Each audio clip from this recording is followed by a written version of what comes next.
Hello, good morning! Nagluluto ako guys ng ginisang ampalaya. In English, bitter gourd. Ayan, ampalaya. Sana hindi siya mapait, no? Tapos yun yung ating tomatoes. Too much tomatoes, guys.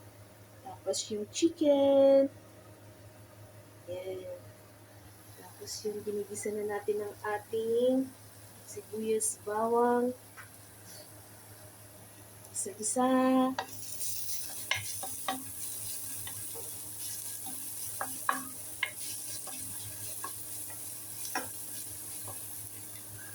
Ilagay na natin si chicken.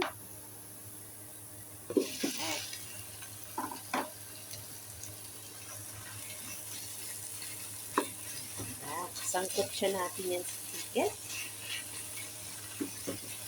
Marami na rin pala yung chicken na nabili ko kahapon.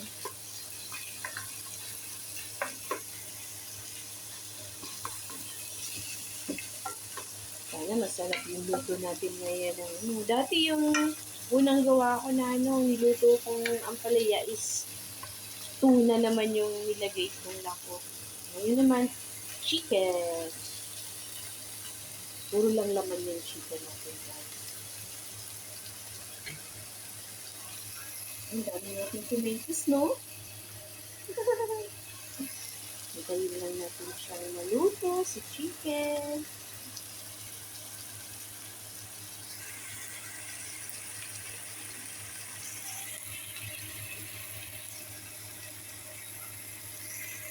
Tomatoes, mapulang-mapulang. At ang ating ampalaya.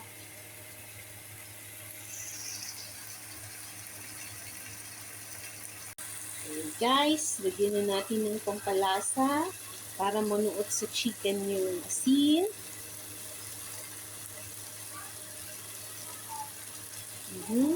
Tapos yung black pepper natin. Ayan, lumabas yung black pepper.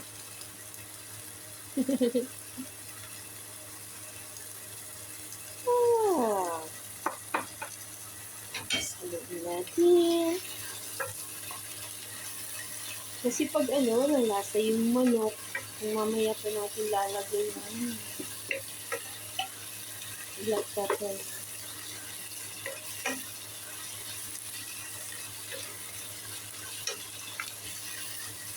Thigh part kasi yung kinuha ko guys. So, i-slice ko ng maliliit. May natira pa sa mga buto niya. So, sinama ko na yun ito. Diba? Para masarap. Ayan. Nalagay naman natin yung ating tomato.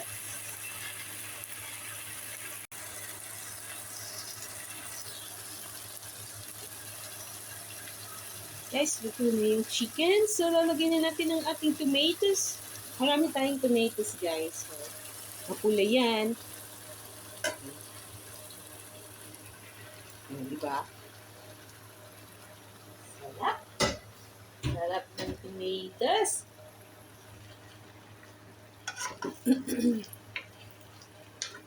Medyo may ubo-ubo tayo ngayon. Kaya, dami tomatoes. Tomatoes! Dami tayo niyan.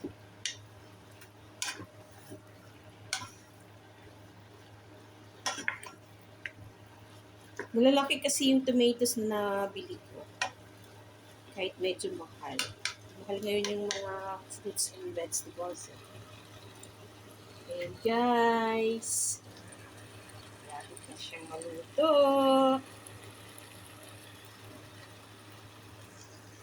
Pero masiram na yung luto.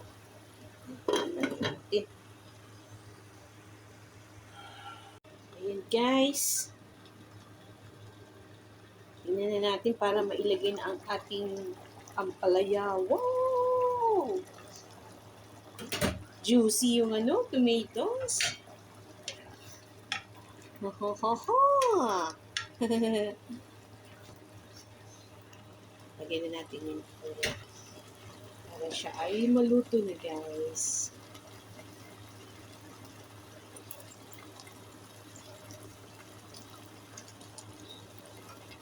Mahal din yung ampalaya, pero masarap rin. Kaya, dati hindi ako nakain nito, guys, ng ampalaya. Kasi mapait. Ngayon, gusto ko na siya. Gusto ko na siya ngayon. Dahil sa aking diabetes. Haluin natin si ampalaya. Ampalaya is mapait. Sabi nila nung maliit pa ako, sabi ay ang ampalaya is mapait. Looks yummy, guys. Ang aking ampalaya.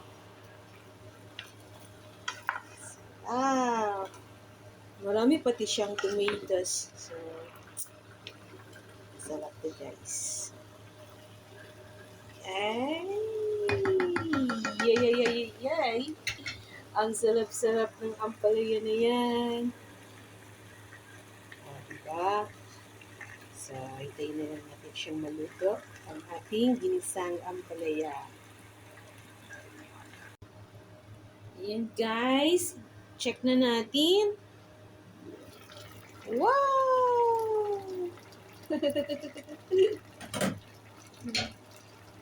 Luto na siya, guys.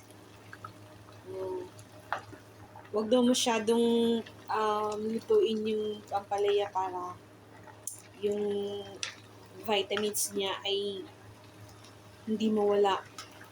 So, yung iba nga kinikilaw lang to, di ba?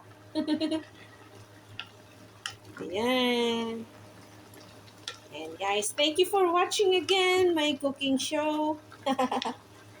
Salamat po sa support lagi. Thank you. Ayan po. Kain na tayo. Kain na. Luto na siya. Mashallah.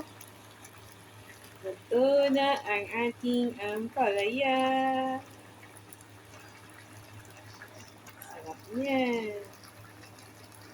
Tara, guys, kain na tayo. So, yun lang po. Maraming salamat. Bye-bye. Next time ulit.